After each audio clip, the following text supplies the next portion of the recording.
Hey folks, I'm Mark Ryan. This is Super Review, and this is the Softears Volume.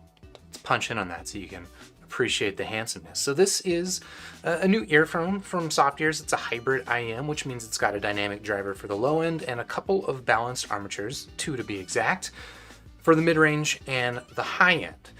And now I've pretty recently reviewed a number of hybrid IEMs with actually exactly the same driver configuration. So what makes the Softears Volume especially exciting? In my opinion, there's a couple of things. That's two things that make this thing particularly interesting. So for starters, if you're not already familiar with the brand Softears, and you can be forgiven for not being super familiar with them, I've only reviewed one other Softears in the past. That was the Softears RSV, and this is just the second one that I've reviewed. But what's notable about them, what I was trying to get to, is that they are actually, I don't know if I want to say a sister company, but they are somewhat related to Moondrop, which is a company I'm pretty sure most of you are pretty familiar with. They share a lot of technology with Moondrop, allegedly. Like, for example, the Moondrop S8, one of my favorite all-balanced armature sets, actually includes balanced armatures that were customized, personalized, built by Softears. I don't know exactly that technology situation, but there is some relationship there. The other thing that's pretty exciting here about the Softears Volume is that this is actually Softears' most budget model. This is their cheapest option. Now, that doesn't mean that this is a budget model or a cheap model. This is actually still relatively expensive. Just kind of goes to show that Softears is generally somewhat of a premium brand. Here with the Volume, we're looking at a $285 IEM. So when you start piecing those things together, you've got a hybrid IEM, you've got around $300, and its sister company to Moondrop kind of is positioning this thing in the vicinity of something like the Moondrop Blessing 2, which if you're not familiar with that, that's just like, it's my favorite IM. Like the Moondrop Blessing 2 is my favorite IM. So this to me is very exciting for a number of reasons. And so I've actually got this a couple of weeks ago, and I've been spending the past couple of weeks listening to this, comparing it to the Blessing 2 and the Dusk, trying to figure out, does this thing live up to those exciting factors? And I'll just say up front, I think this thing's pretty fun, and we'll get into the details about this as we go in. But yeah, like all my other reviews, this is a live stream. If you're watching now live, if you have any questions about the Volume, or I guess anything else that we talk about today, please leave it in the live chat. At the end of the review, we'll have a little back and forth conversation, and hopefully I can answer any open questions. But for now, I guess just a quick shout out to Hi-Fi Go for sending this in for review. If you want to check out the Softears Volume, I do have links to Hi-Fi Go in the description. And with that out of the way, let's dive back to the table and start talking about the build and what comes inside the box of this nearly $300 earphone. And well, spoilers, everything's kind of laid out here, but I'll go through everything piece by piece. And just start with the box, which is a very handsome box. Not a whole lot on there. It has the word Volume, has the word Softears, but shows off their green and black motif, which we'll talk a little bit more about as we get into the earphone itself. But apart from that, what do you get? You get a pretty hefty little carry case. I don't know, I've gotten these with some other IMs. This is actually a really nicely built premium style carry case. For me, it's a little bit bulky and big. Like, you wouldn't be able to fit this into a pocket, but if you're looking for something to put on a shelf, put in a drawer, that is not a bad way to store your IMs. They do also include, again, this is another thing I've never used these, but if you're really particular about caring for your IMs and you want to make sure that as you store them, they never touch each other, it comes with this little zip pouch that has individual compartments for the earpieces. Again, not a big thing for me, but if you are that sort of person, it's nice that they included that. Another thing, not a big thing for me, is the toothbrush. I've already got a toothbrush, but it's nice of them to include a cleaning utensil of some sort. So there's that. There's also the other cleaning utensil. You can see I've actually got this lying out on top of a microfiber towel that these things come with, which is pretty nice. It comes with 2 different sets of ear tips. And we'll punch in these. It's interesting that they come individually packaged like this, but you get a fairly typical set of silicone ear tips and then a somewhat atypical set of rounded foam ear tips. I did initially start with the silicone ear tips, which is why there's a pair missing here, although you might notice that's not what I've got on the Volume itself now. which I guess we'll talk about in a little bit. Anything else to talk about? I guess I will quickly point out the fact that this thing came with some sort of like certificate card. Like this is pretty interesting. This one appears to be labeled with demo A04, which is what this unit is. This is a serial number of some sort. I assume if this was a production retail model that you would have a retail serial code on there, which is kind of nice. Look, it doesn't make the thing sound any better, right? But when you're paying around $300 for an earphone, it is nice to have things like that make it feel a little bit more bespoke and special. Okay, that's going to bring us now to the earphone itself. And we'll start by talking about this cable. I'm going to go ahead and move this microfiber towel, as pleasant as it is, move it out of the way for now. And we'll start by talking about this cable, which I think is one of the better stock cables that comes with an earphone. Frankly, it's not like especially plush or fancy or anything like that. It's just a really well executed cable. So you got a pretty typical straight jack down there. Not a whole lot of earphones come with a black cable like this, so if you're into this look.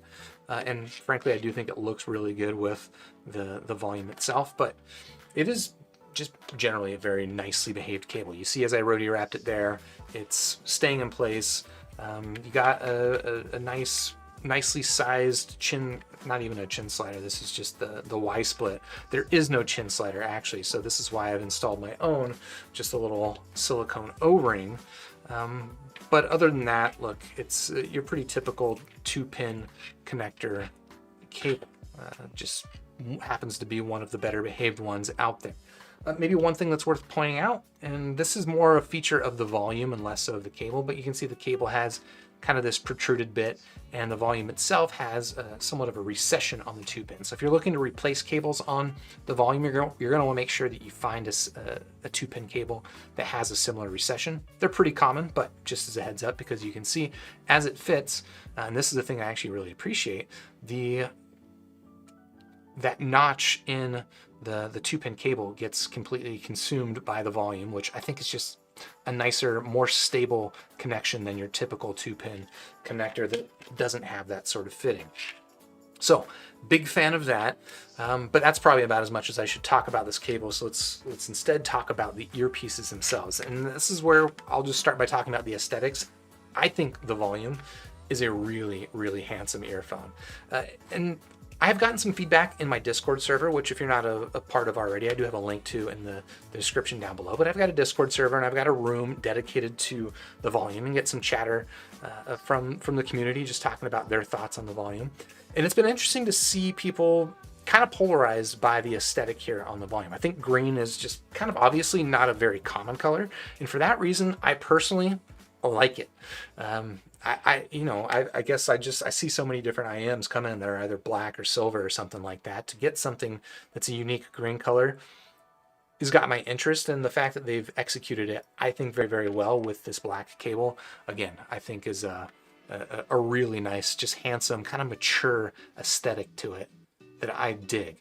Now, more on the build of the thing. Punch in, you can see there is a metal kind of aluminum outer faceplate on here, but then otherwise the entire body of the IM, I'm going to take off the ear tip, is this sort of I think it's a 3D, I actually didn't read anything on their website saying that it was 3D printed, but it has a similar glassy but somewhat textured interior to the Moondrop Blessing 2, which is a 3D printed resin shell. So I have a feeling this is a 3D printed resin shell as well. It's got a little bit of weight to it, but not overly heavy. And it is, as you can see, you can peer inside, you can see the drivers. You've got the dynamic driver there. You've got your balanced armatures up in here, and then you can see the tuning tubing, the routing going on inside there, which I appreciate. I like being able to see inside there. It's not quite the glassy look that you would get on something, a more expensive set like a Moondrop S8. But generally, I think the aesthetic here is very much up to the price, which again, not cheap at $285, but also not like ridiculously priced.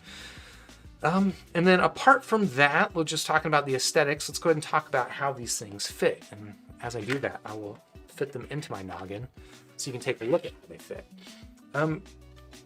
This is I think is worth talking about a little bit more.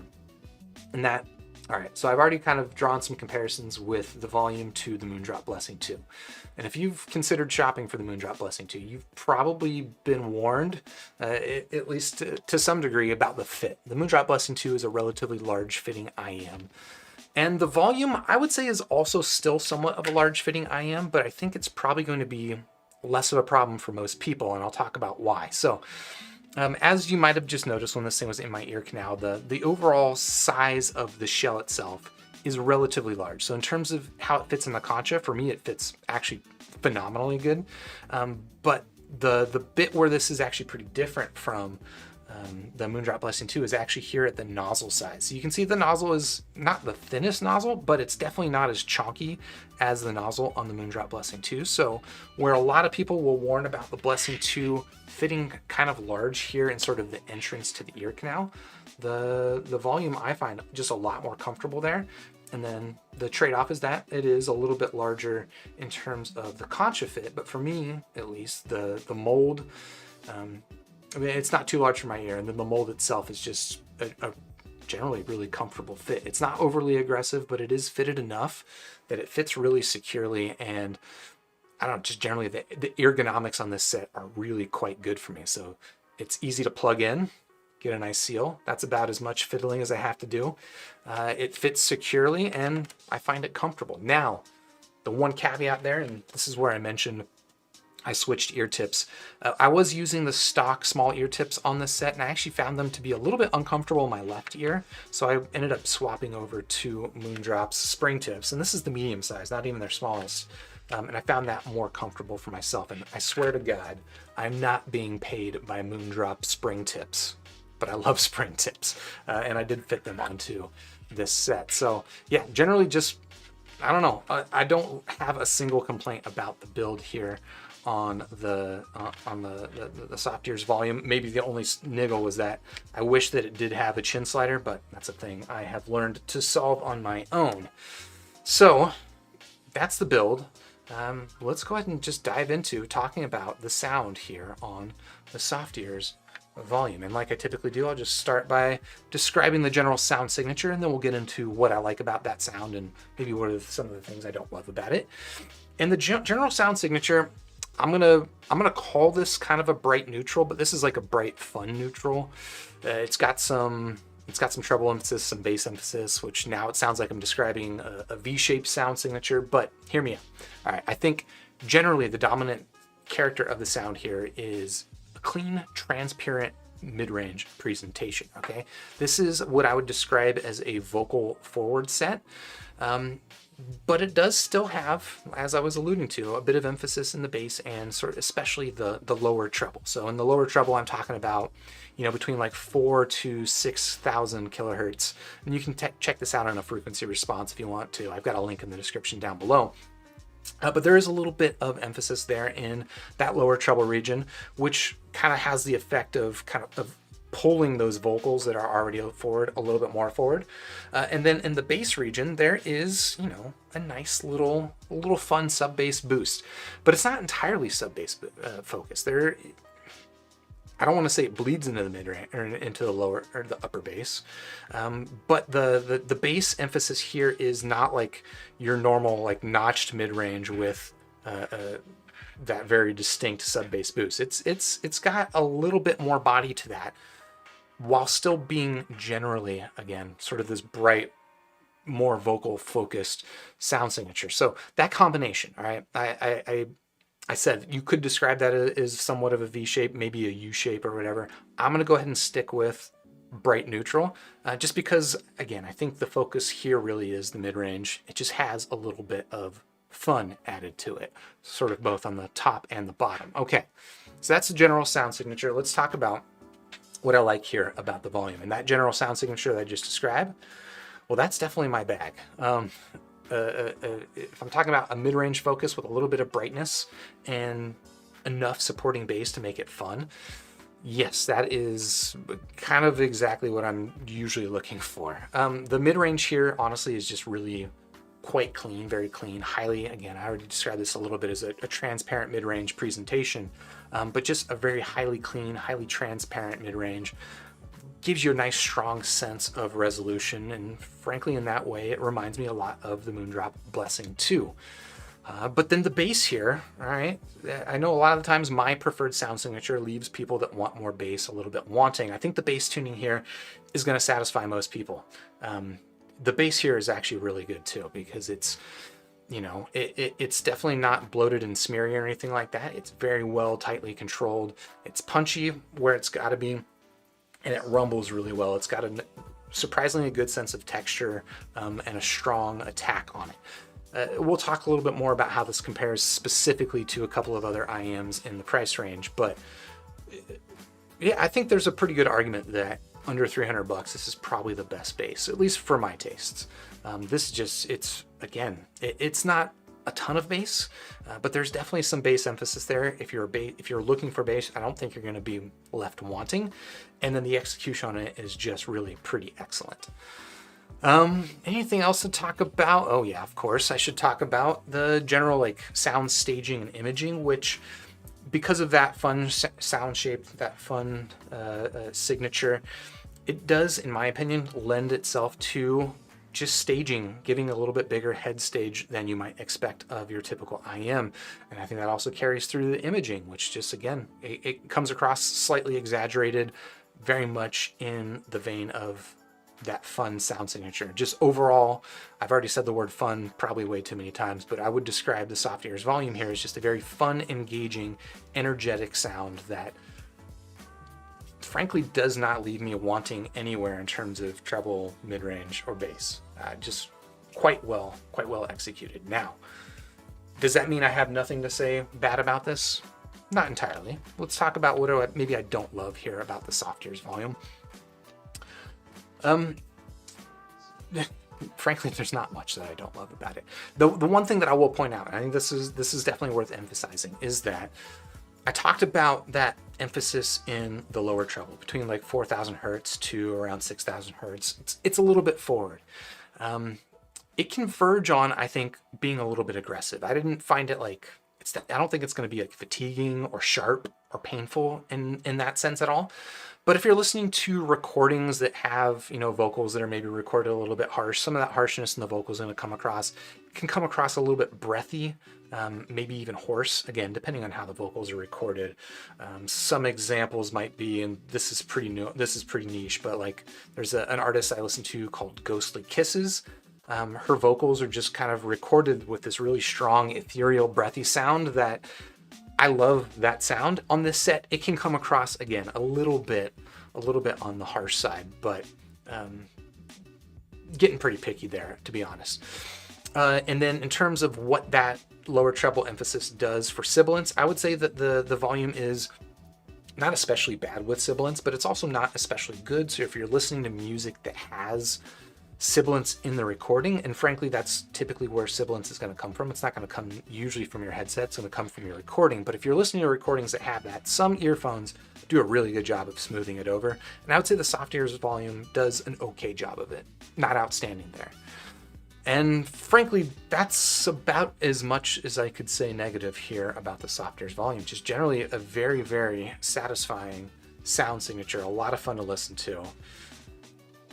But how's it compare to some of my other favorites in the price range? As a reminder, Softears Volume, $285, puts it in spitting range of the Moondrop Blessing 2, the Moondrop Blessing 2 Dusk, which is the one I'm going to focus on because I think it's got more of that bass emphasis. And I think that if you're shopping for the Dusk, the Volume, or if you're shopping for the Volume, those are two IEMs you should be considering.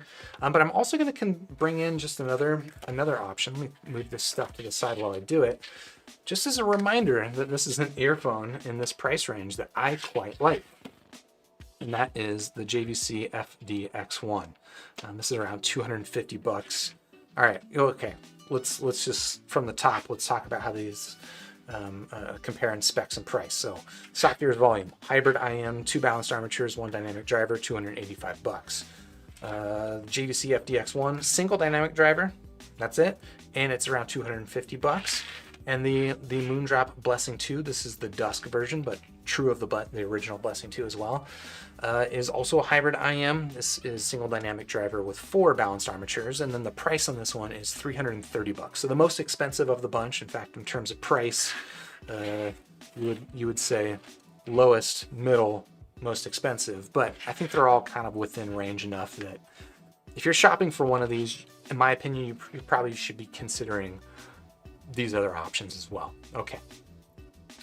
So now let's talk about how these things compare in terms of just the general sound signature and tonality. And I am going to attempt to rank these. I think I like these each for different reasons, but I am going to rank them in terms of sound signature from my preferences. And I'm going to go ahead and still stick with the Moondrop Blessing 2 as my favorite of the bunch. We'll leave the Softears Volume in the middle, and then the JVC FDX1 kind of in the middle. And if you know how much I like both of these IEMs, that should be a pretty good indicator of what I think about the volume. So what I really like about the tuning here on the Blessing, the Blessing 2 Dusk, is that this is like really purely, this is neutral with sub bass. It's got a really nice, clean mid-range presentation, even more so than the Volume. It may be a touch on the bright side, but less bright than the Volume. And maybe a little bit lean in the mid-range, but generally this is just neutral with a little bit of extra bass in there for good measure. Whereas we come down here to the Softears Volume. Again, I've already talked kind of at length about the tuning here, but I would say this is a brighter, more aggressive sound versus the Dusk, just in terms of tonality. It's more contrasty because it does have more bass emphasis and more treble emphasis versus the Dusk. So this, I would say, if you're looking for something that's closer to neutral, the Dusk is that. If you're looking for something that's still neutral but maybe a little bit more fun, a little bit more aggressive and engaging, the Volume, I think, fits the bill there. And then that brings us here to the FDX1. And of the bunch, I would say this is actually the brightest of the bunch and kind of the leanest in the bass especially. This is very much a bright neutral sound signature without a ton of fun added to it. So if you're looking for a bassy set, this is definitely the least bassy of the bunch. But we'll talk about the technicalities in a little bit. I think the bass is pretty good here still. But this is probably the most mid-range and most treble focused of the bunch. So there you go. That's how they compare in terms of sound signature. Let's talk about now how they compare in terms of the technicalities, or sort of the different characteristics of the sound that make them especially engaging. And in terms of this ranking, I think you can make an argument either way, depending on your preferences, but I'm gonna go ahead and rank them like this, which is Dusk is my favorite technicalities, FDX1 next, and Softears Volume. Where the Dusk is just excellent, and this is, getting definitely into my priorities, is in mid-range resolution and transparency. Just a really highly resolving mid-range here on the Dusk. True of the Blessing 2. In fact, I prefer the mid-range on the original Blessing 2, but even in this company, it really still stands out quite good. And just generally very overall nice, smooth sounding set. I think the bass on this is well done. Again, sub bass focus, which keeps it nice and clean. And surprisingly, it actually still has a bit of mid bass body to it, even though it doesn't really show up in a graph, or at least it has some of that punch to it that I would typically associate with mid bass. Generally pretty tight bass, although probably not the most standout performant aspect of the sound here. Again, mostly this is about the mid-range, and that's what it does best. Whereas here with the FDX1, I think the mid-range in here is actually, it's close to there. Maybe not quite as resolving here in the FDX1, but what the FDX1 really does quite well, especially in comparison to these balanced armature sets, is just the mid-range texture, just a sense of that micro contrast. And it's kind of hard to explain until you're like listening to a lot of vocal tracks that have really nuanced vocal recordings. I feel like the FDX1 really just presents those nuances, again, those textures the best. And then I would also say that the treble here is, in my opinion, the best executed of the bunch. Both the Volume and the Blessing to some degree have, whether it's from a little bit too much treble emphasis or something else to do with the treble execution, they can be, I don't want to say harsh sounds like a harsh word, but they can be just a little bit too much. Whereas here with the FDX1, despite the fact that this is the brightest tuned of the bunch, again, it's very lean, the treble just comes across really smooth and easy. And I think it's just some of the best treble that I've ever heard in any earphone, let alone any earphone in this price range. So that's why that thing stands out. Oh, I did want to mention the bass quickly here with the FDX1. Again, this is the least bassy set of the bunch, but this is one of the first sets that I heard that did dynamic driver bass really well. And there is still something to the bass. Like if you're looking for a set that's a neutral sound signature, doesn't have a lot of bass, but you still want that physicality to the bass, like that sense of air moving, the FDX1 does it really, really well.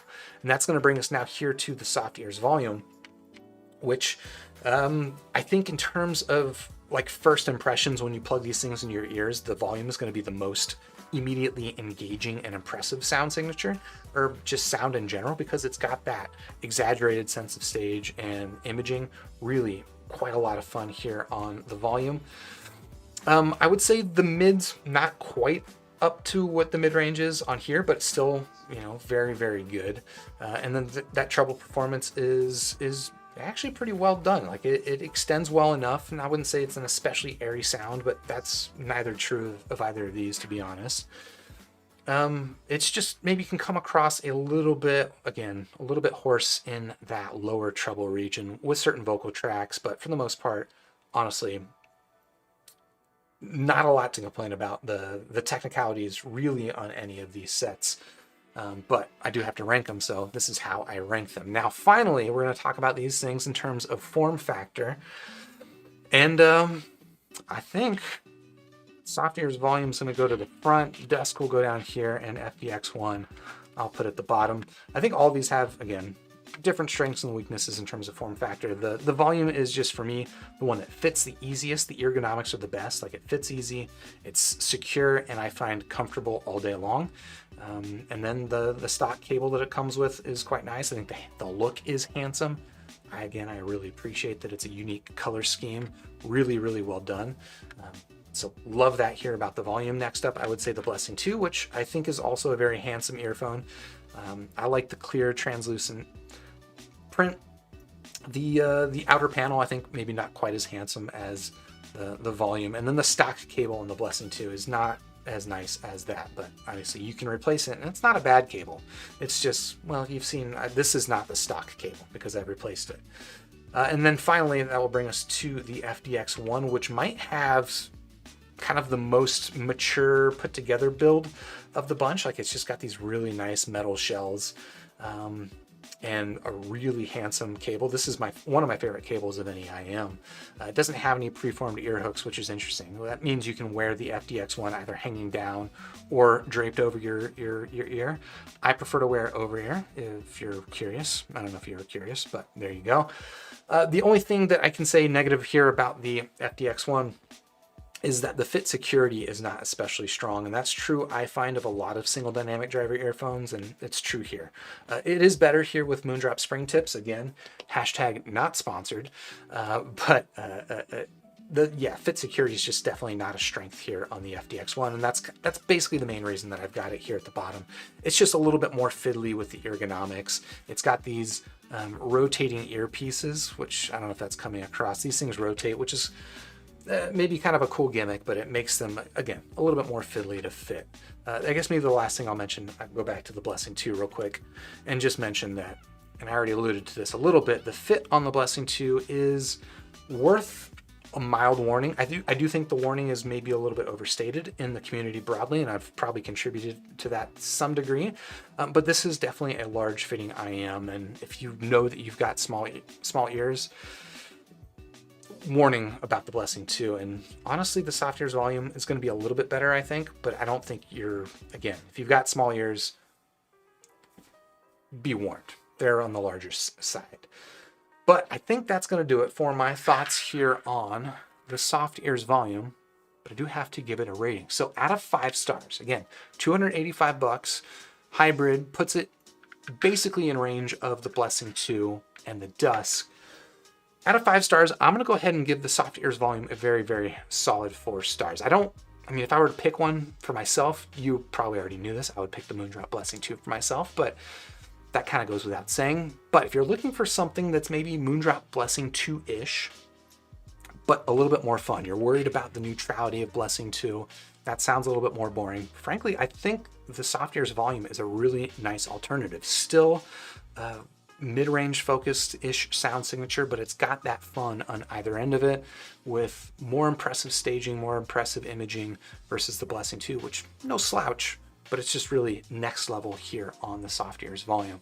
And then the build quality on this thing, honestly, is pretty fantastic. So pretty excited here about the Softears Volume. And if you're interested in checking it out, I do have links in the description down below. And while you're down there, if you found this review helpful, if you liked it, you're having fun, you're just feeling good, just vibing tonight, whatever's going on, please hit the like button down below. It really does help me out. Subscribe to the channel, ding the YouTube bell, and then I'll catch you live on the next super review, unless you're here live with me right now, in which case hang out. Let's have a little bit of a chat right after I grab a sip of tea.